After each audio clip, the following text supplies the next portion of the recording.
mtu ustahili kuolewa, kitu ya kwanza ni unapoolewa huyu mume, ukiwa kazi huyu mume atakuwa so depend to you, like anakosa kufanya hiyo kazi when wanategemea kila saa.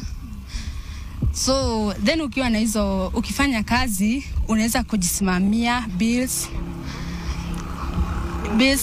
then ukifanya kazi huyo mume wako ataanza siasa, aseme juko kazi, mnagawana majukumu nusu kwa nusu. Inaleta insecurities and cheating.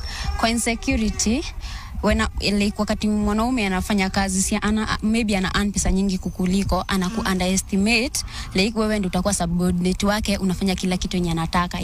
Then kwa cheating, yeye mwenyewe akiona pesa mingi anaweza fanya kila kitu anataka na pesa yake. For example, anaweza kunyima kila kitu ndo a cheat, si ndio? Lakini ukiona pesa zako, ukiona na cheat unamuondokea, unaenda unatafuta maisha mengine, unakaa vizuri. Kwangu naikataa kimimi, kimaoni yangu, kwa sababu unaona kuolewa ni kama kupangiwa maisha.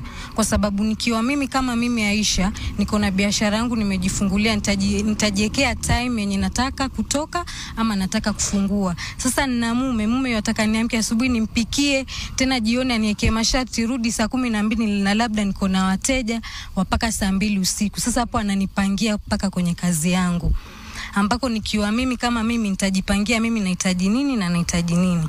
Kingine, mwanamume kufikia sasa, kama mimi ni mtu niko na kazi yangu najimudu mwenyewe, na kama niko na watoto nawafanyia kila kitu mwenyewe, sioni haja yao mwanamume, kwa sababu namuona ni kama ni stress, ananiongezea mzigo, especially kama yeye afanyi kitu, kila kitu ni mimi mwenyewe. Inafika point naona haina haja kuwa na huyo mwanamume, kwa sababu kama ni watoto nawalisha, nawavisha, najivisha, nawasomesha, yeye yuko tu. So sioni kama kuna haja ya yeye kukua kwenye maisha yangu. Niko tu sawa nikiwa sina mwanaume. Mwanaume ni stress kwa maisha ya mwanamke. Sasa tukiangalia kasa hii vile iko, ukiangalia in most relationship ama wenye wameoleka, wanawake wengi wako na stress sana, hata wengine wanaenda wanajua juu ya mwanaume. Kama sina watoto, naweza kuja nikudanganyire dakika 2, nikipata ujauzito ni hivyo naondoka, mimi naenda nalea mtoto wangu juu niko sawa. Sasa natoka kazini napata umeningojea mimi nifanye majukumu ya nyumba. Pana ni mimi nafika nafanya kile nataka. Sikuambiwa. Nataka hiyo freedom.